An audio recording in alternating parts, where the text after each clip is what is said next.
하나님께서는 약속을 지키시는 분입니다. 하나님께서는 자기가 사람들과 맺은 언약을 반드시 이루어 가십니다. 하지만 사람들에 따라서 또 사건들에 따라서 각기 어떤 것들은 하나님의 약속이 좀 빨리 성취가 되고 어떤 약속들은 조금 더디게 성취되는 그런 일이 있습니다. 하나님의 약속이 빨리 성취되면 마음의 기쁨과 감사가 넘쳐나게 됩니다. 소원이 성취되면 그것이 마음에 생명나무와 같고 또 마음속에 기쁨과 즐거움이 가득 찹니다. 반면에 내가 기대하던 일들이 더디게 이루어질 때 우리 마음은 불안해집니다. 답답해지고 하나님의 약속에 대한 의심도 들기 마련입니다. 그러나 하나님께서는 그분의 선하신 뜻과 또 자신의 계획에 따라서 모든 것을 적당한 때에 알맞은 때에 이루어 주십니다. 하나님께서 아무 일도 하지 않고 가만히 계신 것처럼 보일 때가 있습니다. 그렇지만 하나님께서는 부지런히 일하고 계십니다. 그리고 반드시 자신의 정하신 때에 그 일을 이루어 주십니다. 다윗은 하나님으로부터 기름 부음을 받았습니다. 내가 이스라엘을 다스리는 왕이 될 것이다. 이 하나님의 백성을 이끄는 양무리의 목자가 될 것이라고 말씀하셨습니다. 하지만 그 약속은 당장 이루어지지는 않았습니다. 오히려 다윗은 사울에게 쫓겨다니는 신세가 되었습니다. 사울에게 생명의 위협을 받으면서 쫓겨다녔는데 오늘 본문 말씀과 같이 때마침 이 도망자 생활을 면할 수 있는 좋은 기회가 왔습니다. 동굴 속에 다윗과 그의 부하들이 숨어 있는데 다윗이 자기 발을 가리려고 자기 발을 가린다는 것은 이스라엘 사람들은 이제 위에서부터 무릎 아래까지 내려오는 긴 옷을 입습니다. 그런데 용변을 봐야 할 때는 남자하고 여자하고 좀 더 쭈그리고 앉아야 됩니다. 그러면 옷이 발등을 덮게 됩니다. 성경에는 더러운 이야기보다는 좀 완곡한 표현으로 그렇게 표현해 놨는데 그야말로 생각해 보십시오. 여러분이 화장실에 앉아가지고 거의 아무것도 손에 무기도 안 가지고 있고 아무런 준비도 안 했고 몸과 마음이 다 편한 상태인데 그때 누군가 칼로 탁 찌르면은 이건 피할 수가 없습니다. 사울이 완전히 긴장을 풀어버리고 무장도 하지 않고 안심하고 그렇게 자기 몸을 편하게 하고 있는데 다윗의 부하들이 속삭였습니다. 지금이 기회입니다. 한 칼만 탁 찌르면은 사울이 우리를 더 이상 쫓아다니지도 못할 것이고 또 사울이 죽으면은 다윗 당신이 왕이 될 것이다. 이 지긋지긋한 도망자 생활을 피하고 이제 좀 편안하게 쉬려면은 지금 사울을 죽여야 한다. 그렇게 조언을 했습니다. 하지만 다윗은 사울을 죽이지 않았습니다. 다만 자기가 사울을 죽일 기회가 있었지만 죽이지 않았다는 것을 보여주기 위해서 그 겉옷자락을 칼로 살짝 끝자락만 살짝 베어냈습니다. 그 이외에도 사울을 죽일 기회가 또 한 번 있었어요. 사울이 다윗을 잡으려고 군대를 모아가지고 쫓아왔는데 다윗을 쫓다가 이제 밤에 야영을 합니다. 진영이 있는데 사울 진영에 속한 이 군사들이 모두 다 깊은 잠에 빠졌습니다. 다윗과 아비새가 적진에 내려가서 보니까 다 잠들어 있어요. 군대 대장도 부하 병사도 다 잠들어 있습니다. 자, 그래서 거기서 아비새가 이야기합니다. 이 창을 가지고 딱 한 번만, 두 번 찌를 것도 없습니다. 딱 한 번만 찌르면 모든 게 끝납니다. 고생 끝, 행복 시작. 도망자 생활 끝나고 왕위에 오를 기회가 온다는 겁니다. 그런데 다윗은 그렇게 하지 않았습니다. 조용히 머리맡에 있는 물병과 창만 조용히 가지고 빠져나왔습니다. 해치지 않았다는 거예요. 자기 손에 사울을 죽일 만한, 해칠 만한 힘이 있었지만 그렇게 하지 않았습니다. 두 번이나 목숨을 살려주었습니다.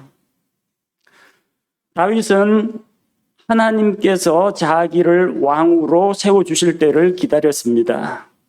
자기 손으로 사울을 죽이고 왕위에 오르려고 하지 않았습니다. 자기가 이미 하나님으로부터 인정받고 기름 부음을 받았지만 그러나 잠잠히 하나님의 때를 기다렸습니다. 하나님보다 앞서 나가서 자기가 먼저 일 저지르고 하나님한테 뒷감당 부탁하거나 그러지 않았다는 겁니다. 우리는 다윗이 하나님의 때를 조용히 기다릴 때 하나님께서 정해진 시기에 자신의 뜻과 계획을 이루어 가시는 것을 살펴볼 수가 있습니다.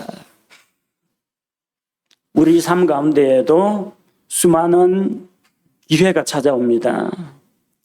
그런데 과연 내가 하나님의 때를 기다리느냐 아니면은 조급한 마음에 내가 먼저 나서서 일을 하느냐에 따라서 최종적인 결과는 같아진다고 할지라도 거쳐가는 인생 여정, 과정이 사뭇 다르게 됩니다. 우리는 오늘 다윗의 삶을 통해서 잠잠히 하나님을 신뢰하고 하나님의 때를 기다리는 그런 믿음을 본받고자 합니다. 우리는 어떻게 하나님의 때를 기다릴 것인가? 오늘 말씀들을 살펴보면서 함께 생각해 보고자 합니다. 첫째로 모든 일에는 하나님께서 정하신 때가 있다는 것을 믿어야 합니다. 하나님의 때가 있다는 겁니다. 사람에게는 수많은 우연과 기회가 찾아옵니다. 그러나 하나님의 때는 정해져 있다는 겁니다. 전도서 3장 1절 말씀 우리가 읽었는데 하늘 아래 모든 일에는 시기가 있고 모든 목적한 것에는 때가 있도다. 슬픈 날이 있고 기쁜 날이 있습니다. 사랑할 때가 있고 미워할 때가 있습니다. 건물을 지을 때가 있고 건물을 허물어 버릴 때가 있습니다. 씨를 뿌릴 때가 있고 뿌린 그것을 거둘 때가 있습니다. 만약에 적절한 때를 잡지 못하면 일을 거르치게 됩니다. 여러분, 라면은 다 끓일 줄 아시죠? 라면을 끓일 때 똑같은 회사에서 나온 제품이에요. 그렇다고 불하고 가스불하고 다 똑같고 들어가는 재료가 다 똑같다는데 사람들마다 라면 끓이는 게 맛이 조금씩 다 차이가 납니다. 그게 무슨 차이냐면요. 타이밍 차이예요. 물을 끓이는 온도. 어떤 사람은 냄비 바닥에 그 기포가 조금씩 맺히기 시작하면 그 라면 바로 넣어버립니다. 마음이 급해가. 어떤 사람은 물 표면에서 막 그냥 물 표면이 진동하고 흔들릴 때 그때 면을 넣습니다. 그 다음에 이걸 몇 분간 끓이느냐. 제일 좋은 거는요, 그 라면 포장지에 나와 있는 그 시간대로 하는 게 제일 좋습니다. 그 과학적으로 자기들이 다 실험하고 검증한 거를 4분이면 4분, 4분 30초면 4분 30초 정확하게 시간을 재가지고 하는 게 가장 좋습니다. 근데 이 라면을 끓였는데 언제 불을 내리고 언제 꺼내느냐에 따라 라면 맛이 또 제각기 달라집니다. 옛날에는 라면이 먹고 싶어가지고 저희도 옛날에 석유골로를 썼습니다. 석유골로 이거 심지 돌려 올려가지고 성냥불 붙여가지고 몇 번 촥촥촥촥 흔들면은 기름을 빨아 올려 불이 붙는데 열이 되게 안 오릅니다. 냄비에 물 담아가 올려놨는데 아무리 눈 빠지게 기다려도 물이 끓질 않아요. 미지근하고 점점 따뜻해지긴 하는데 그래서 어쨌든 조급한 마음에 그 라면을 삶아 먹었습니다. 라면 죽이 돼 있더라고요. 적당한 때가 있는데 물이 끓을 때 넣으라고 분명히 그렇게 돼 있는데 끓기도 전에 넣으니까 그런 일이 일어납니다. 고기 구울 때도 마찬가지입니다. 빨리 적절한 시기에 뒤집어 주지 않으면은 고기를 태우게 되고 또 아직 익지도 않았는데 피가 뚝뚝 떨어지는 것을 그냥 먹다가는 뭐 그 좋아하시는 분도 있습니다만 또 그것도 또 건강에 좋지 않다고 합니다. 야구나 탁구를 할 때도 타이밍입니다. 공이 날아오는데 라켓이나 배트를 언제 내밀어야 할지 이거 시기를 딱 맞춰야 딱 경쾌한 소리와 함께 공이 날아가는데 잘못하면 너무 일찍 휘두르면요 헛스윙만 하는 겁니다. 너무 늦게 하면요 벌써 공은 포수가 잡고 있습니다. 시기가 중요해요. 정확한 타이밍에 이게 이루어져야 한다는 겁니다. 팔레스타인 지방에서는 건기와 우기가 아주 뚜렷합니다. 그래서 계절과 계절의 구분이 뚜렷한데 이런 비가 내릴 때 건기가 끝나고 이제 우기로 접어들 때 딱 이런 비가 내립니다. 이때 밭을 갈아야 됩니다. 빗방울을 머금으면 땅이 부드러워지기 때문에 밭을 갈기가 좋아요. 이때 밭 갈고 씨 뿌려야 됩니다. 근데 이 시기를 놓치면요 1년 농사를 못 짓게 되는 수가 있습니다. 아이들 교육 역시 마찬가지입니다. 시기가 있습니다. 어릴 때 부모의 권위가 먹혀들 때 그때 바르게 휘어잡아야 합니다. 나중에 대학생 청년 돼가지고 잡으려고 하면 잡히지도 않고 벌써 부모 손을 벗어나게 됩니다. 시기가 있습니다. 학생들도 공부해야 할 시기가 있습니다. 그 시기를 놓치면 안 돼요. 하나님 앞에서 자기의 몸을 관리해야 될 시기가 있습니다. 나중에 70, 80대 가지고 운동하다가는 오히려 뼈나 근육을 다치게 됩니다. 딱 적당한 시기에 모든 일이 이루어져야 합니다. 천하의 범사에 시기가 있고 또 그 각각에 대해서 때가 있다는 것을 우리는 기억해야 합니다. 하나님께서는 언제나 자신의 때를 알고 계십니다. 그리고 그 때에 따라서 일하십니다. 다윗이 언제 왕이 되었습니까? 언제냐면요. 하나님의 정하신 때에 왕이 되었습니다. 다윗이 빚이 몇 년에 왕이 됐는지 그건 안 외우셔도 괜찮습니다. 기억해야 할 것은 하나님께서 정하신 때에 그가 왕이 되었다는 겁니다. 제가 대학교를 졸업할 때 대학교 4년 졸업하고 나서 부산 이전에 부산에 학생 때 다니던 교회 목사님이 진이 서울 기숙사까지 찾아 올라왔어요. 찾아 올라와가지고 저한테 권하는 말씀이 목회를 해보는 게 어떻겠느냐. 신학교 가라고 그렇게 이야기하셨는데 그때는 그렇게 마음이 내키지 않아가지고 이제 거절했습니다. 근데 대학원 석사 과정 마치고 목사님이 또 올라오셨더라고요.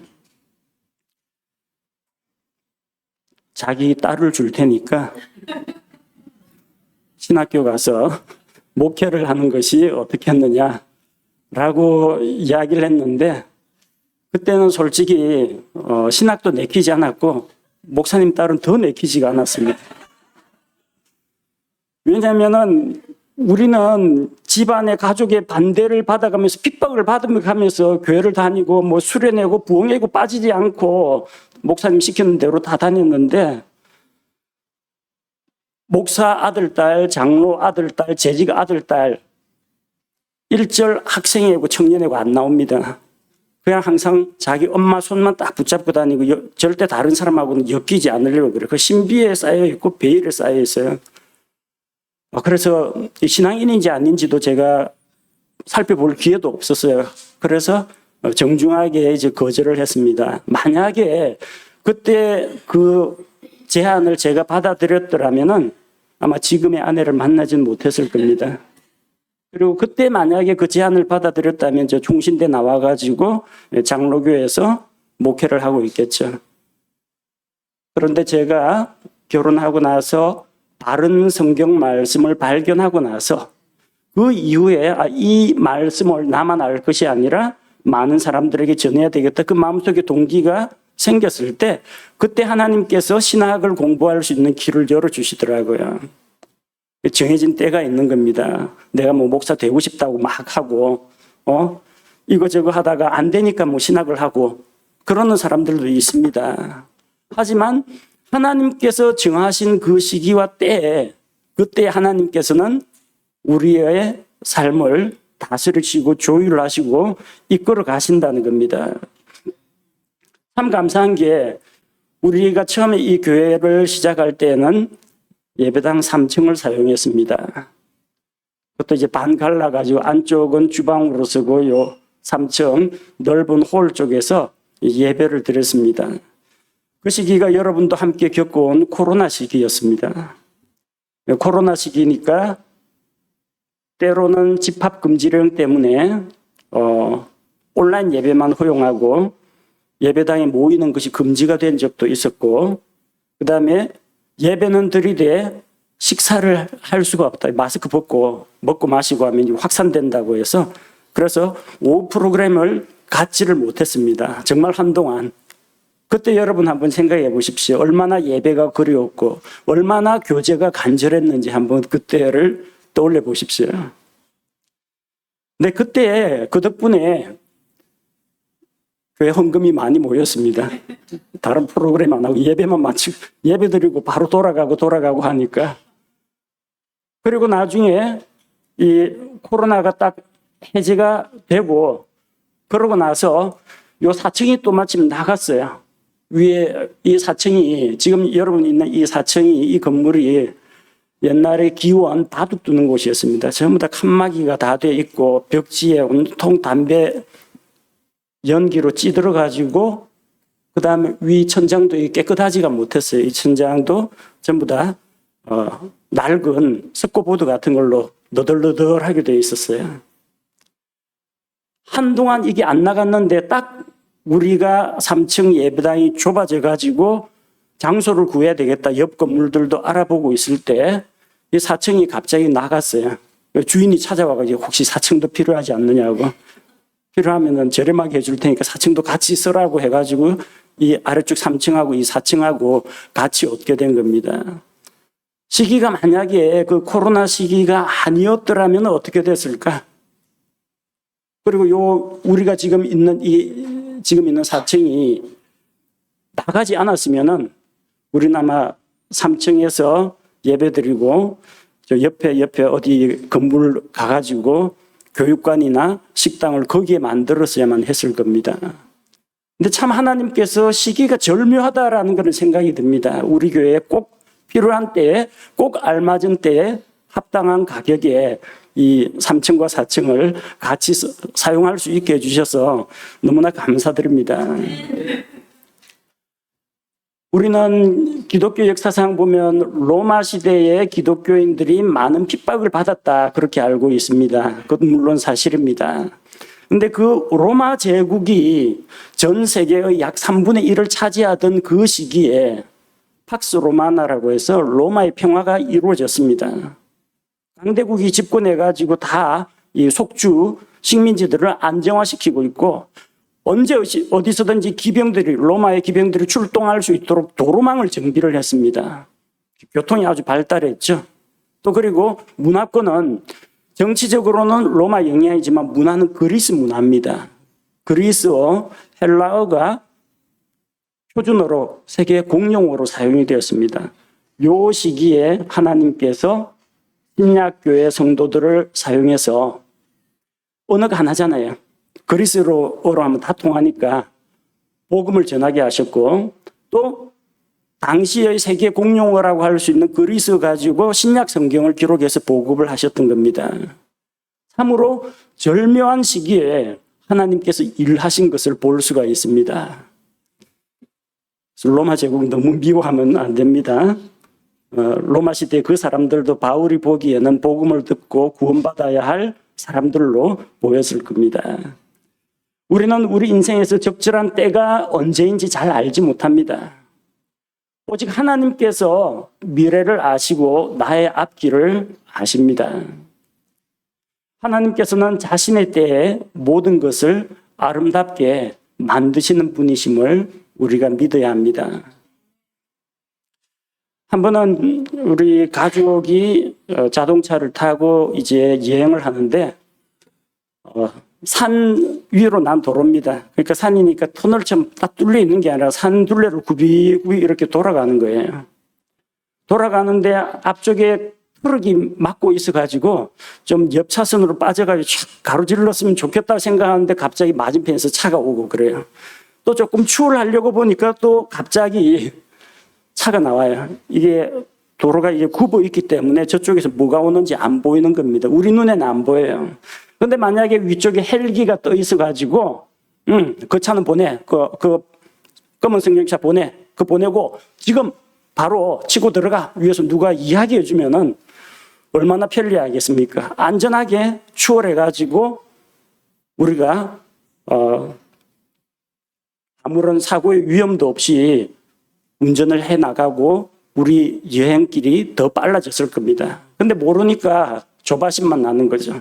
앞쪽에 트럭은 좀처럼 비켜줄 생각은 안 하고 추월하려고 하면 맞은편에서 뭐가 나오고 하려고 하니까 뭐 튀어나올 것 같아서 하지도 못하고 트럭 꽁무니만 이제 졸졸졸졸 넓은 길이 나올 때까지 그렇게 따라다녔던 적이 있습니다. 모든 것을 아시는 하나님께서는 위에서 모든 것을 보고 계시고 우리의 인생 여정, 미래의 청사진을 펼쳐놓고 계신데 문제는 우리가 하나님이 나에게 무엇을 원하실까? 내가 어떤 길로 가는 것이 하나님을 기쁘시게 할까? 이것만 바로 되어 있다면 우리는 하나님의 인도를 받아서 탄탄대로를 갈 수가 있는 것입니다. 둘째로는 하나님의 때를 인내함으로 기다리는 시간이 필요합니다.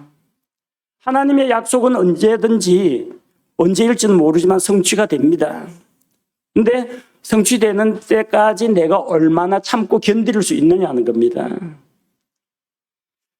어릴 때는 간식으로 과자는 정말 귀했고 간식으로 집에서 뭐가 있나 뒤져갖고 감자나 고구마를 꺼내가지고 삶아 먹었습니다.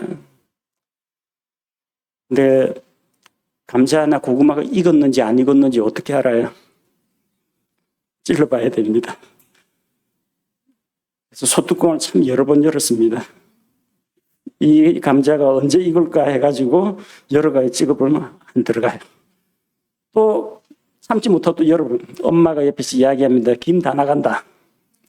이 지그시 눌러놔가지고 좀 열이 좀 채이고 압력이 좀 있어야 이게 감자가 익을 텐데 궁금해가지고 여러 가지 찔러보고 열고 찔러보고 조바심이 나니까 이러니까 배 안에서는 빨리 넣어달라고 지금 부르짖고 있는데 감자는 빨리 안 익고 연탄불이 잘 안 익습니다. 뭉근한 불에 삶아 먹다 보니까 나중에는 어떻게 했어요? 집에서 제일 가느다란 젓가락, 가늘고 끝이 뾰족한 젓가락 이거면 들어가겠죠. 그렇게 해서 거의 다 익어가는 약간 설익은 그런 감자를 먹었던 기억이 있습니다. 참지 못해서 그래요. 기다리질 못해서. 아브라함이 하나님의 약속을 받아가지고 아들을 얻기까지 자그마치 25년 걸렸습니다. 근데 기다리다 못해가지고 10년 기다리다가 생각해 보십시오. 하나님께서 아들을 주겠다고 약속하셨는데 10년 기다려도 없으니까 참지 못하고 뭘 저질렀죠? 처벌드렸습니다. 자기 아내의 여종 하가를 첩으로 데려가 이렇게 해서라도 나의 씨를 만들어야 되겠다. 하나님의 때를 참지 못하고 기다리지 못하고 이스마엘이 거기서 나옵니다. 나중에 태어난 이삭과 이스마엘 사이에 그런 갈등과 불화가 생겨난 겁니다. 그때 조금만 더 참았으면 10년 참는 김에 앞으로 15년 더 참았으면 이스마엘 낳지 말고 그냥 약속의 자녀 이삭을 통해서 아브라함의 씨가 전파되었을 텐데 하나님께서 모세를 지도자로 세우고자 하셨습니다. 그런데 이 참지 못하는 모세, 하나님께서는 모세를 지도자로 세울 계획을 가지고 있습니다. 근데 모세는 이집트 왕궁에서 다른 왕자들하고 같이 자라나다 보니까 고생이나 어려움을 모릅니다. 나이가 40세가 되었을 때 자기 백성을 돌아볼 마음이 생겼습니다. 좋은 생각입니다. 나는 왕궁에 있는데 밖에서 고생하고 있는 내 민족을 돌아보겠다. 좋은 생각입니다. 그런데 한 히브리 사람이 이집트 노예 감독관에게 맡고 있는 것을 보고 결국은 그 노예 감독관을 몰래 때려 죽이고 속으로 흐뭇하게 생각했습니다. 하나님께서 내 손을 통해서 이스라엘 백성을 이집트의 압제에서 해방시켜낸다. 자기는 뭔가 할 수 있을 거라고 생각했습니다. 내가 이집트의 왕자인데 왕위가 나에게 오면은 내 백성을 내가 해방시킬 수 있을 거라고 생각했습니다. 나이 40이면 적은 나이도 아닙니다. 알 거 다 알고 분별력도 있고 주변에 쌓아놓은 인맥도 있고 정치력도 있을 겁니다. 그런데 그때는 아직까지 모세가 하나님으로부터 훈련과 연단을 받기 이전이었습니다. 그는 하나님께서 자기 손을 통해서 자기 동족들을 구원한다라고 생각했지만 천만의 말씀, 살인자로 쫓기는 신세가 되어가지고 이집트에 있질 못하고 광야로 도망을 갔습니다. 광야에서 40년 동안 양을 치는 목자의 생활을 하면서 당시 이집트에서는 목자를 제일 비천한 직업으로 생각했습니다. 짐승들을 항상 가까이 해야 되고 짐승들 변도 치우고 먹을 것도 마실 것도 다 책임져야 하는 그 목자의 생활을 했습니다. 그렇게 40년이 흘렀습니다. 80세 할아버지가 되었습니다. 80세에 하나님께서 그를 부르셨습니다. 이제는 나는 아무것도 할 수 없다. 하나님 보낼 만한 자를 보내십시오. 내가 무엇이 관대? 그렇게 낮아질 대로 낮아진 그 모세를 하나님께서 사용하셨고 나머지 40년간은 하나님과 함께하면서 모세는 수많은 일들을 이뤄냈고 자기 백성을 이집트에서 이끌어내고 또 그 백성을 광야 생활 가운데에서 훈련시키고 하나님의 군대로 연단하는 그 일을 담당했습니다. 다윗은 사무엘을 통해서 하나님의 기름 부음을 받았습니다. 하지만 그 자리에서 그가 왕이 된 것은 아닙니다. 그로부터 15년이 지나서 30세에 유다 지파의 왕이 되었습니다. 헤브론에서 왕이 되었습니다. 사울이 죽은 다음 유다 백성이 그를 왕으로 추대했습니다. 헤브론에서 7년을 다스린 후에 이스라엘 12지파의 왕이 되었습니다. 하나님께서 기름 부음을 그에게 주셨는데 자그마치 22년 걸렸습니다. 하나님의 약속은 어떤 것은 신속하게 이루어지지만 어떤 건 더디게 이루어집니다. 더디게 이루어질 때 우리에게는 오래 참고 기다리는 것이 필요합니다. 사람마다 손꼽아 기다리는 날들이 있습니다. 직장인들은 휴가가 언제 찾아오나, 월급날이 언제인가 기다리죠. 군에 가 있는 형제들은 휴가나 전역을 또 손꼽아 기다리고 있습니다. 청년들 가운데는 나는 언제쯤 결혼하여 가정을 이루게 될 것인가, 그리고 자녀를 두신 분들은 이 아이가 언제쯤 처리될까, 언제쯤 부모의 마음을 알아줄까, 그렇게 기다리는 것들이 있습니다. 내가 복음을 전한 이 사람들은 언제쯤 예수님을 믿게 될까? 우리 주 예수님은 언제쯤 오시려나? 여러 가지로 우리가 소망하고 기다리는 것들이 많이 있습니다. 참 오래오래 기다리는 것도 있습니다. 예수님 오신다고 하신 지가 벌써 언젠데 2000년이 넘었는데 아직도 안 오고 계세요. 네. 근데 주님의 다시 오심을 우리는 그래도 참고 기다리고 있습니다. 내 가족, 친구 중에서 아직까지 복음을 받아들이지 않은 사람들, 그들이 돌아오기까지 또 오래 참고 기다리는 그런 믿음이 필요합니다. 그리고 셋째로 우리는 하나님의 약속을 믿고 포기하지 말아야 됩니다. 요셉은 꿈을 꾸었습니다. 형제들 가운데 그는 11번째 아들입니다. 자기 밑에 베냐민이 있고 자기가 11번째예요. 위쪽에 형들만 10명입니다. 여러분 장남으로 태어나신 분은 그런 거 못 느끼겠지만 막내로 지내보신 분들은 위쪽에 형이나 누나, 언니, 오빠가 얼마나 많으면 얼마나 밑에서 많이 치여 지내는지를 아실 겁니다. 그런데 꿈에서는 하나님께서 그를 지극히 높여주겠다고 하셨습니다.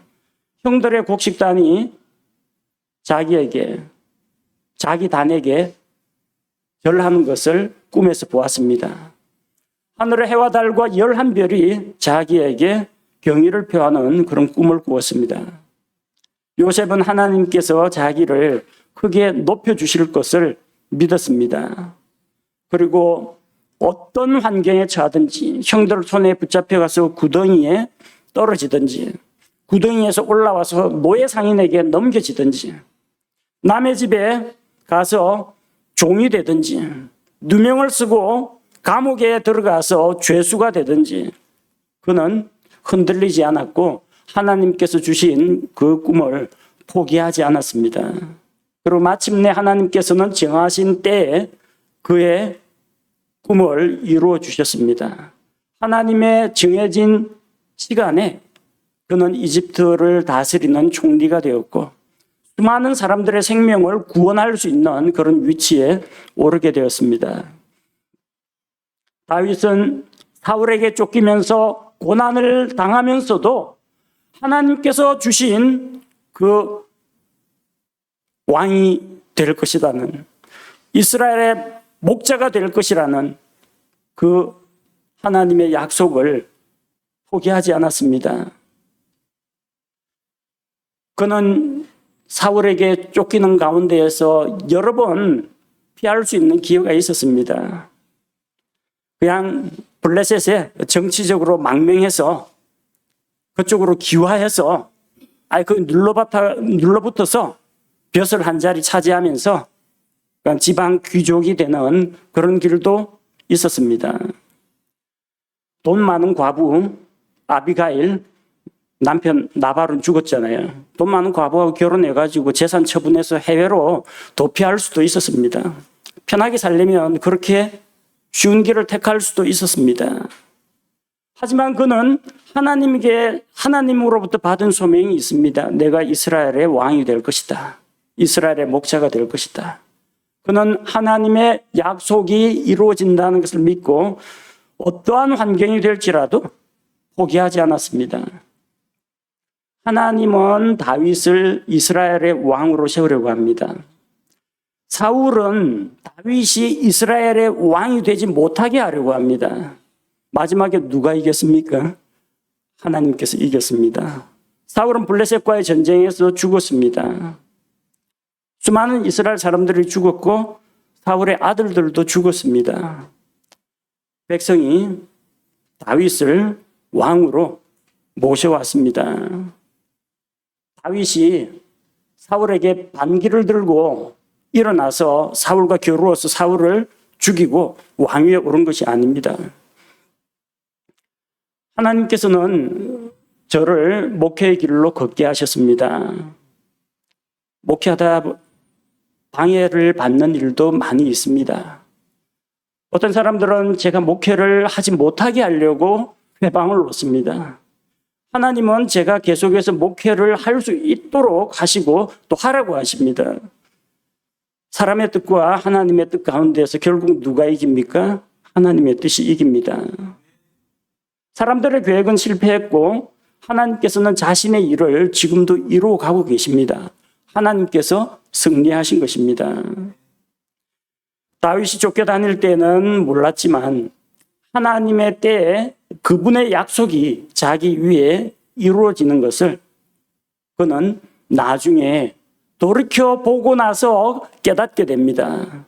수많은 인생 여정, 험한 인생 여정을 거쳐왔는데 어느 날 갑자기 자기의 현재 모습을 돌아보니까 하나님의 약속이 나에게 이루어졌네.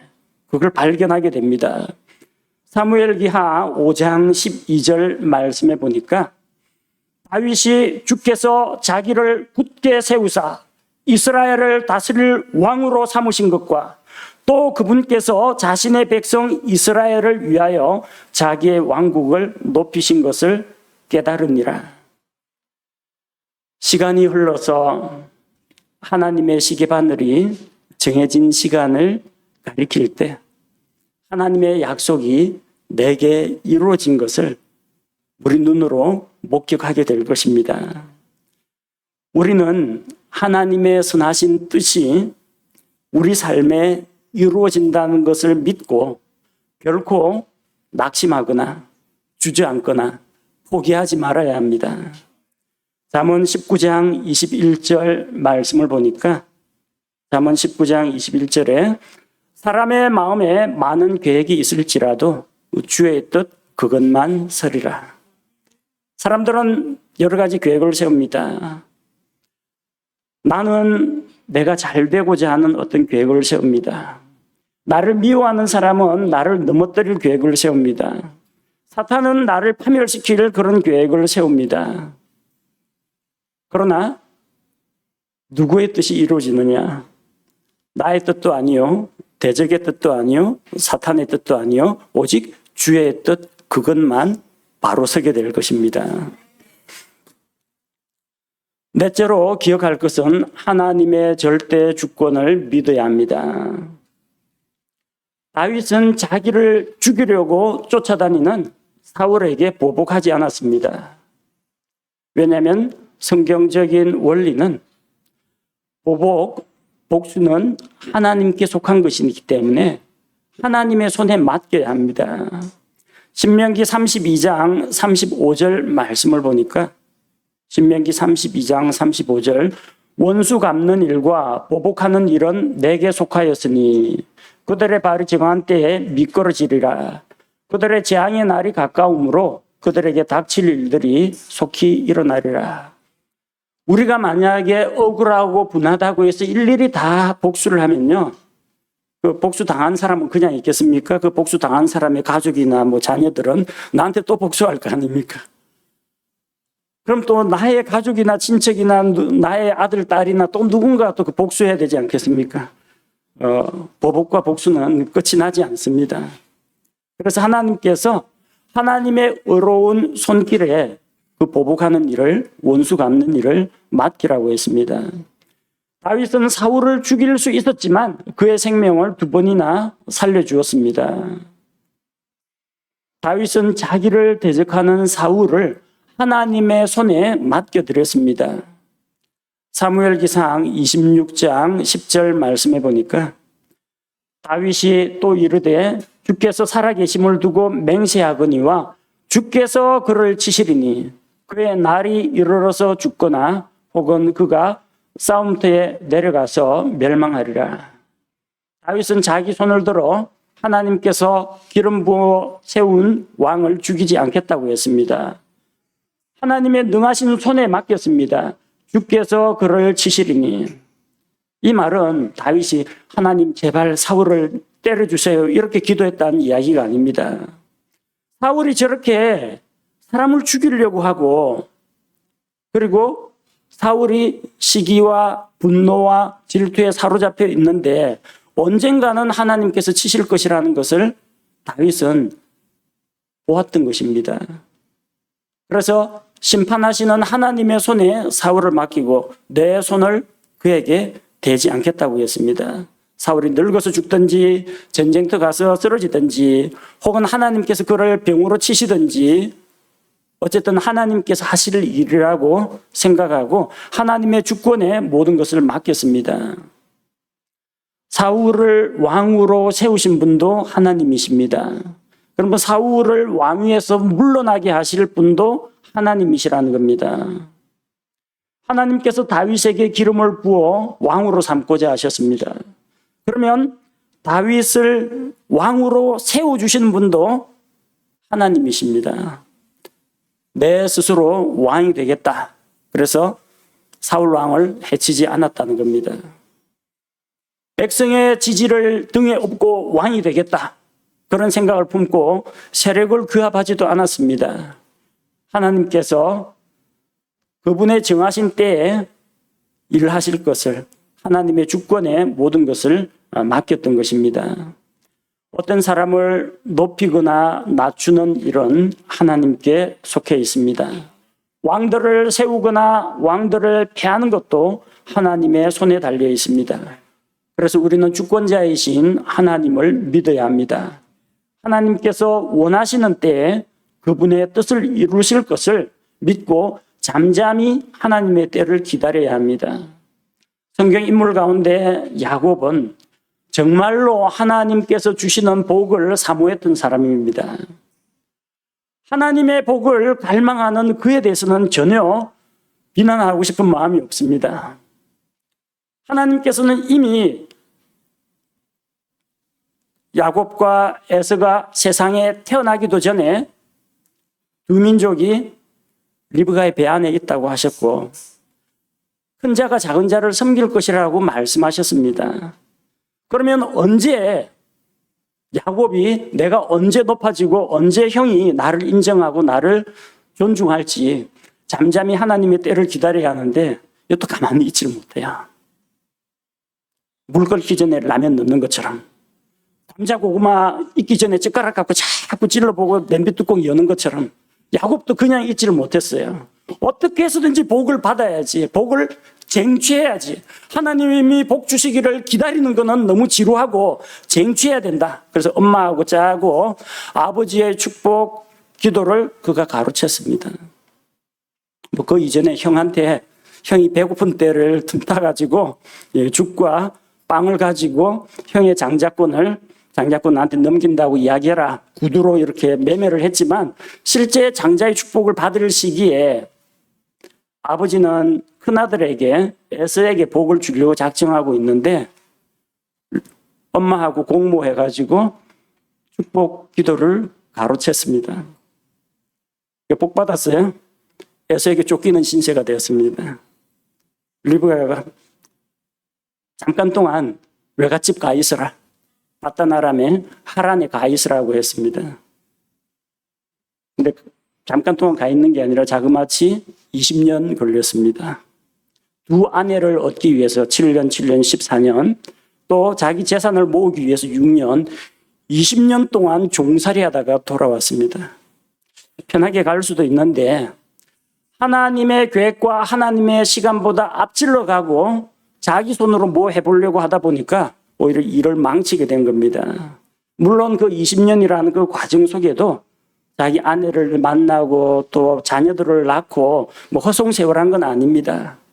그러나 편히 갈 수 있는 길을 돌아가게 된 겁니다. 이스라엘 백성이 이집트에서 나와가지고 가나안까지 딱 진군하면은 가는데 보름이면 갑니다.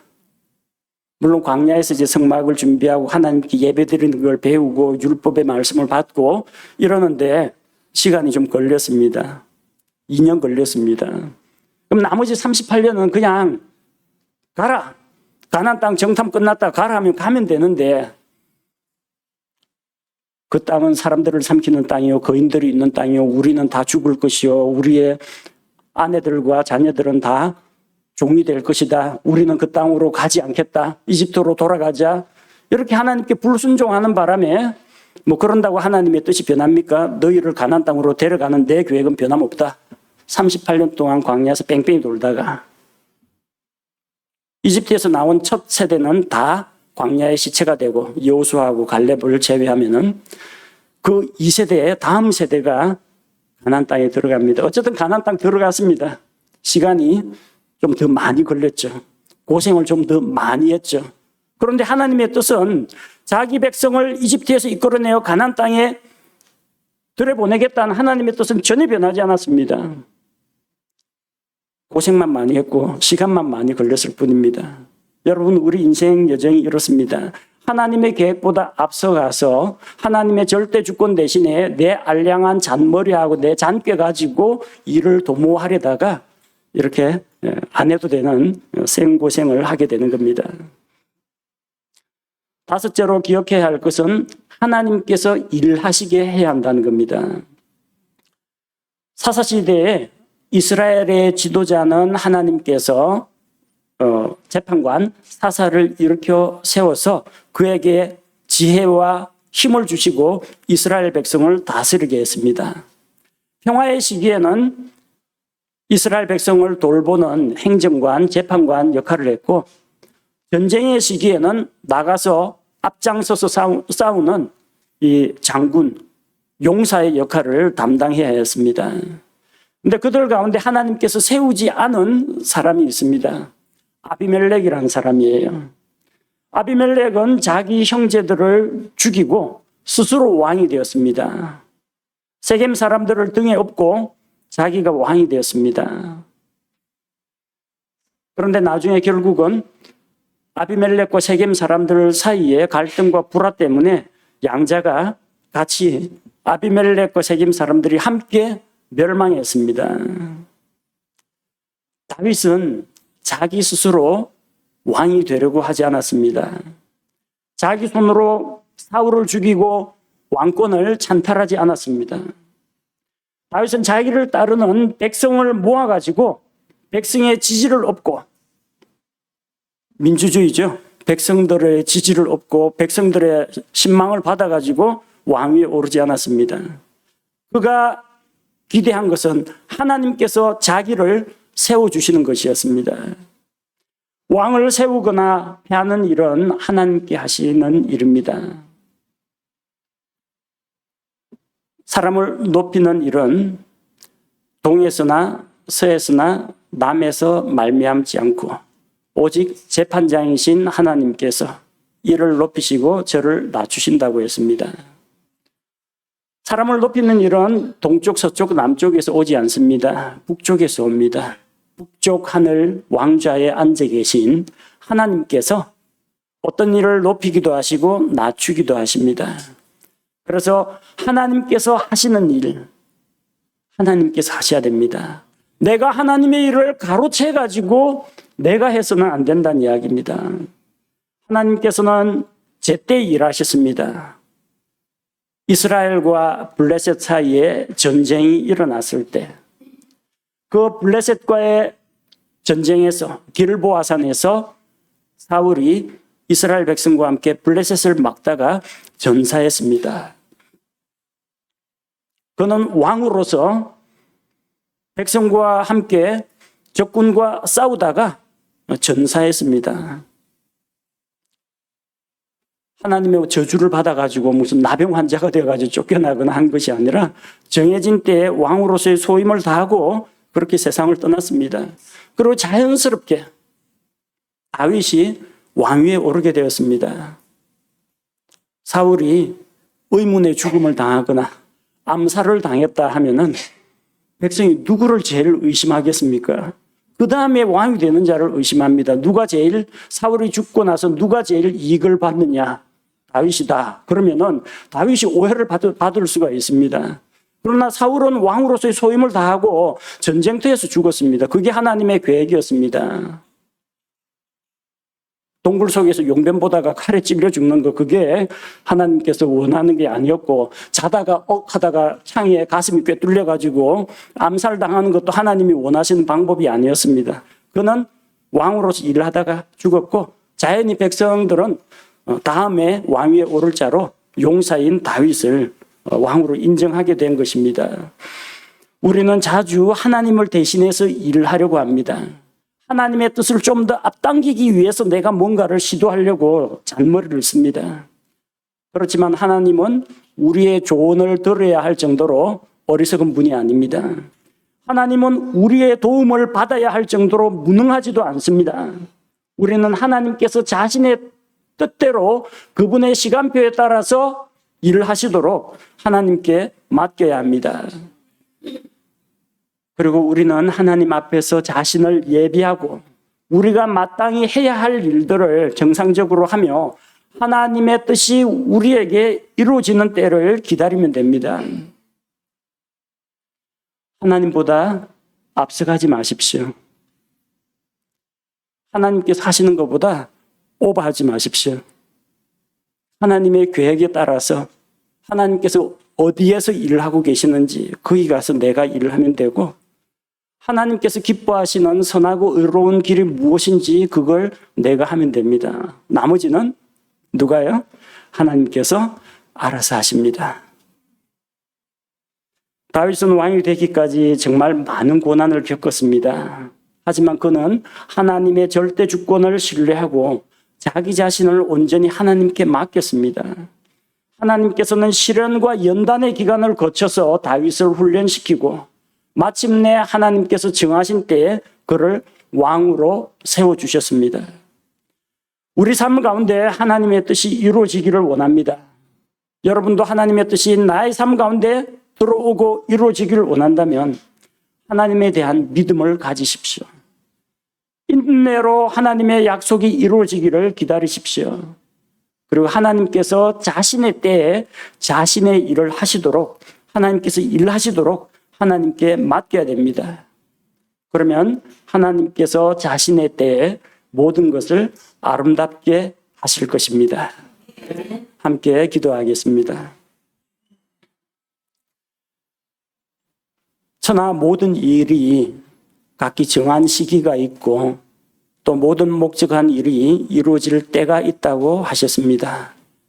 하나님의 시간표는 언제나 어긋남이 없고 사람이 보기에 비록 더디다고 할지라도 하나님께서는 약속을 잊지 않고 마침내 이루어 주시는 분임을 믿습니다. 사울을 죽일 수 있는 기회가 2번이나 있었지만 다윗이 잠잠히 하나님의 때를 기다리며 하나님보다 앞서 나가지 않고 마땅히 자기의 할 일들을 하며 오래 참고 기다리며 낙심하거나 포기하지 않으며 하나님의 절대 주권 가운데 모든 것을 맡기고 주께서 일하시도록 주님을 의지한 것처럼 우리도 주님을 신뢰하는 믿음을 가지고 다윗의 믿음으로 하나님의 약속을 우리 삶 가운데 이루어지는 것을 우리가 경험하고자 합니다. 하나님 아버지, 우리 마음속에 하나님께서 주신 귀한 약속들을 되새겨 보게 하옵소서. 우리가 간절히 기도하고 구하고 있는데 아직까지 이루어지지 않아서 아브라함처럼, 모세처럼, 다윗처럼 하나님의 정하신 시기만 바라보면서 기다리고 있는 것들이 있습니까? 우리 자신의 삶을 돌아보면서 하나님의 때를 기다리게 하옵소서. 나의 잔머리를 의지하지 말게 하시고 하나님의 지혜와 하나님의 때를 기다리며 하나님의 주권을 믿고 바라며 하나님께서 약속을 이루시는 때를 기다리고 인내 가운데에서 그 약속의 성취되는 것을 우리가 경험하게 하여 주옵소서. 하나님의 때에 우리가 하나님의 일을 하게 하시고 하나님께서 자신의 때에 모든 것을 아름답게 하실 것을 믿음으로 바라보게 하옵소서. 예수님 이름으로 기도합니다. 아멘.